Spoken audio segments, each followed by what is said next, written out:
Jessy sir hair style ഇന്നലത്തെ ആയിരുന്നു കേട്ടോ കുറച്ചുകൂടെ നല്ലത്. What sir? ഞാനേ മുടി പൊട്ടപ്പ് ഇതിങ്ങനെ ബാഗിലോട്ട് വെക്കുമ്പോഴാണ് കാണാൻ കുറച്ചുകൂടെ ഗോർജസ് ആയിരിക്കും. സർ എനിക്കൊരു കാര്യം പറയാനുണ്ടായിരുന്നു. പറഞ്ഞോളൂ ജെസ്സി. അല്ല സാറിന്റെ കൗള് കഴിഞ്ഞിട്ട് എന്നെ വിളിച്ചാൽ മതി, ഞാൻ ക്യാബിലുണ്ടാവും. സാർ ഞാൻ പിന്നെ വിളിക്കാവേ. അല്ല അതൊരു അർജന്റ് മീറ്റിംഗ് ആയിരുന്നല്ലേ സർ? അങ്ങനെ പിന്നെ വിളിച്ചോളൂ. അതുമല്ലല്ലോ ജെസ്സിയുടെ കാര്യം പറ. എനിക്കൊരു 2 വീലർ എടുക്കാൻ വേണ്ടിയിട്ടായിരുന്നു. അപ്പം 2 വീലറോ? അതെ ജെസ്സിക്ക്? അതെ സർ. നോ, ജെസ്സിക്ക് കൂടുതൽ ചേരുന്നതേ ഒരു ചെറിയ കാറാണ്, ലൈക്ക് ഒരു മിനി കൂപ്പർ. മിനി കൂപ്പറോ? ആ അയ്യോ യെല്ലോ കളർ നല്ല മാച്ച് ആയിരിക്കും. ഇപ്പൊ തൽക്കാലം ഞാനൊരു 2 വീലർ ആണ് സാർ നോക്കുന്നത്. 2 വീലർ മതിയോ? 2 വീലർ മതി.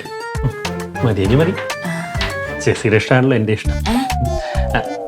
അല്ല എന്താ ജെസ്സി? 2 wheeler contact number.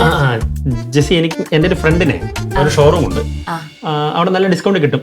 ആണോ? പിന്നെ ഞാൻ പേഴ്സണലായിട്ട് സംസാരിച്ച് വേണമെങ്കിൽ കുറച്ചുകൂടെ ഡിസ്കൗണ്ട് വാങ്ങിച്ചു തരാം. ഓക്കെ. അപ്പൊ എനിക്ക് സാറ് സൗകര്യം പോലെ എനിക്ക് കോണ്ടാക്ട് നമ്പർ ഷെയർ ചെയ്താൽ മതി, ഞാൻ പോയി നോക്കിക്കോളാം. നമ്പരോ? എന്തിനു വെറുതെ വിളിച്ച സമയങ്ങൾ എന്ന്? നമുക്ക് നേരിട്ട് പോവാം. ഇപ്പൊ തന്നെ പോവാം. ഇപ്പോഴോ? ജെസ്സി ആദ്യമായിട്ട് എൻ്റെ അടുത്തൊരു കാര്യം പറഞ്ഞിട്ട് ഞാനത് ചെയ്തില്ലെങ്കിൽ മോശമല്ലേ? നമുക്ക് ഇപ്പൊ തന്നെ പോകണം.